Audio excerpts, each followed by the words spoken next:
Hi, everybody. I hope you're having a good day. I just came across this book and wanted to read it to you. It's called Did I Ever Tell You How Lucky You Are? And it's a Dr. Seuss book. When I was quite young and quite small for my size, I met an old man in the desert of Dries. And he sang me a song I will never forget. At least, well, I haven't forgotten it yet. He sat in a terribly prickly place, but he sang with a sunny, sweet smile on his face. When you think things are bad, when you feel sour and blue, when you start to get mad, you should do what I do. Just tell yourself, Ducky, you're really quite lucky. Some people are much more, or ever so much more, oh, muchly much more unlucky than you.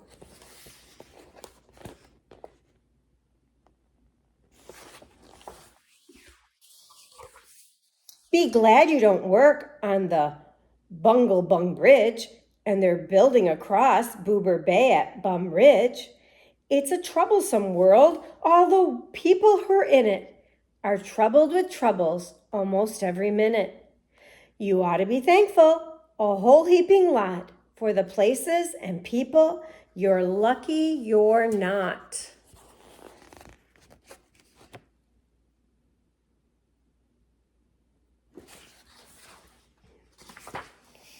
Just suppose, for example, you lived in Gazette, and got caught in the traffic on Zate Highway 8. Woo, that's a traffic jam.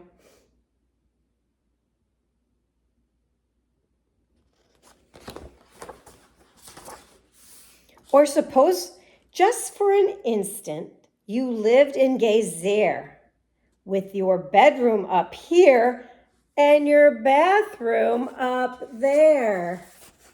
Ooh, that'd be a long trip to the bathroom, wouldn't it?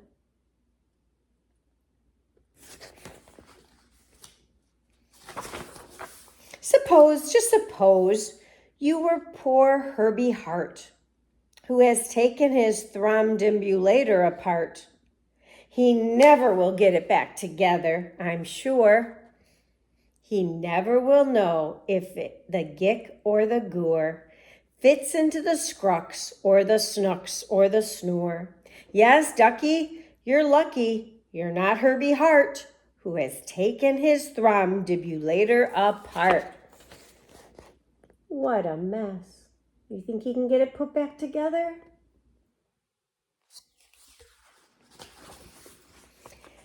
Think they work you too hard? Think of poor Ali Sard. He has to mow grass in his young uncle's backyard, and it's quick growing grass, and it grows as he mows it.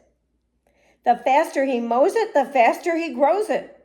And all that his stingy old uncle will pay for his shoving that mower around in the day is the piffulous pay of 2 duklas a day. And Ali can't live on such pifferous pay. Poor Ali, huh?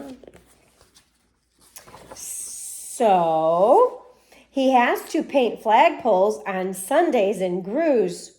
How lucky you are you don't live in his shoes.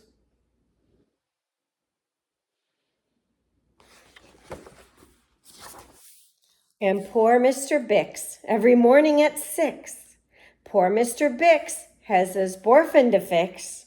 It doesn't seem fair, it doesn't seem right, but his Borfin just seems to go schlump every night. It schlumps in a heap, sadly needing repair. Bix figures it's due to the local night air. It takes him all day to unschlup it, and then the night air comes back and it schlumps once again. So don't you feel blue. Don't get down in the dumps. You're lucky you don't have a Borfin that schlumps. Or do you? Do you have a Borfin that schlumps? I hope not. And while we're at it, consider the Schlotz, the crumplehorn, web-footed, green-bearded Schlotz, whose tail is entailed with unsolvable knots. If he isn't much worse off than you, I'll eat my umbrella. That's just what I'll do.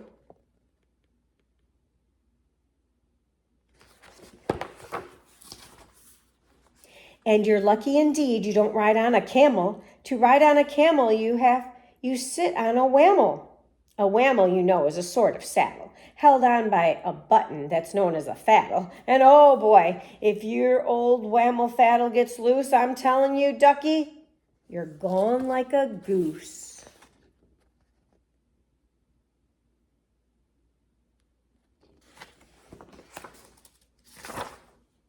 And poor Mr. Potter, T-crosser, I-dotter, he has to cross T's and he has to dot I's in an I and T factory out in Van Nuys. Look at that. Crossing those T's, dotting those I's. Oh, the jobs people work at. Out west near Hotch Hotch. There's a Hotch Hotcher bee watcher. His job is to keep both his eyes on the lazy town bee. A bee that is watched will work harder, you see. Well, he watched and he watched, but in spite of his watch, the bee didn't work any harder. No watch. Not much. So then somebody said, our old bee watching man just isn't bee watching as hard as he can. He ought to be watched by another Hotch Hotcher. The thing that we need is a bee watcher.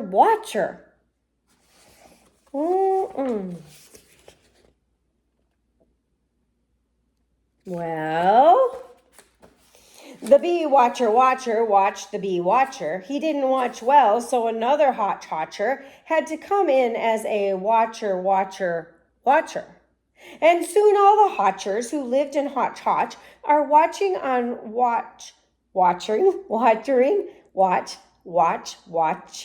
watcher who's watching that bee. You're not a Hotch watcher. You're lucky, you see. Oh my, look at how many there were. That would be a boring job, wouldn't it? And how fortunate you're not Professor DeBreeze, who has spent the past 32 years, if you please, trying to teach Irish ducks how to read Givanese.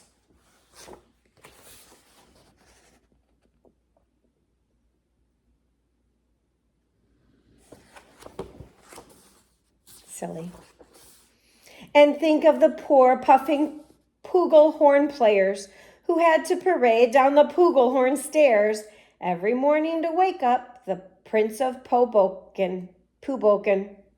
It's awful how often their poogles get broken.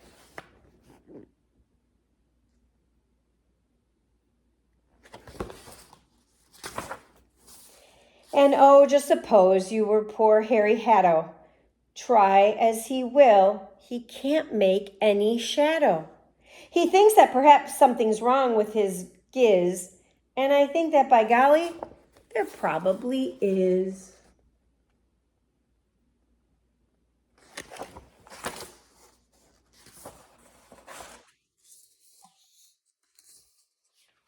And the brothers Bazoo, the poor brothers Bazoo. Suppose your hair grew like theirs happens to do. You think you're unlucky? I'm telling you, ducky, some people are muchly, oh, ever so muchly more unlucky than you.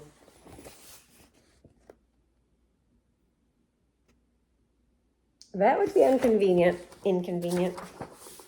And suppose that you lived in that forest in France, where the average young person just hasn't a chance to escape from the perilous pants-eating plants. But your pants are safe. You're a fortunate guy, and you ought to be shouting, how lucky am I? Oh dear, a pant-eating plant? That's silly.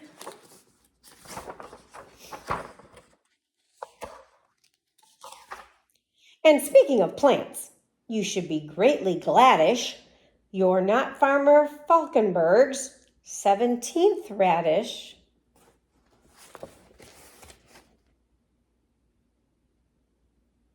Why, I wonder what's wrong with the 17th radish, don't you? Let's see. Well, let's see. Oh. Because that's what he's swinging on. I guess, I'm not sure. And you're so lucky you're not Gucky Gown, who lives by himself 90 miles out of town. In the ruins of Ronk, Ronk is rather run down.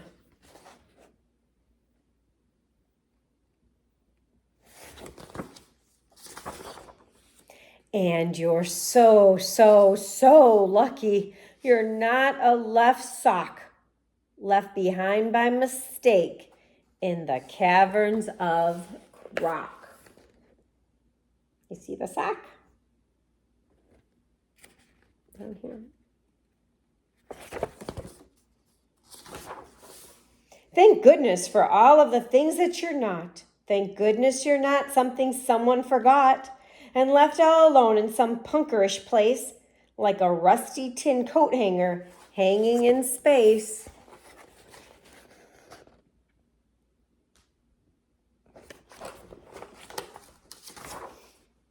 That's why I say, ducky, don't grumble, don't stew. Some critters are much, oh, ever so much, so muchly much more unlucky than you.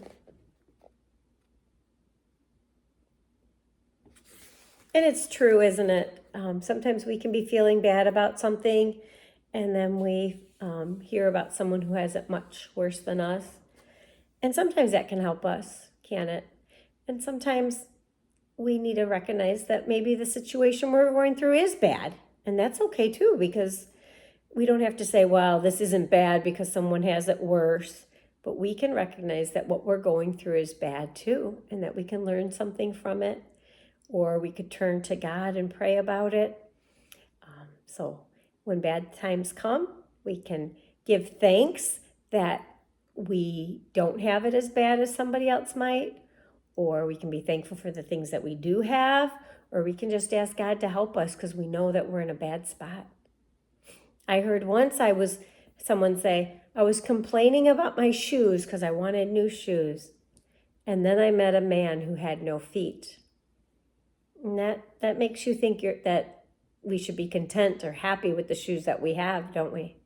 So Dr. Seuss, he wrote over 42 books, but I think this one helps us to maybe think about it today and have a good attitude about the things we do have and just to be thankful for that.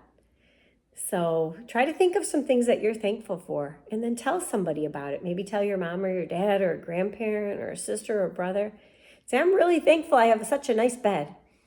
Or I'm thankful that we have air conditioning today because it's hot. Or whatever it might be. And if you want, you can tell me what you're thankful for. Have a great day.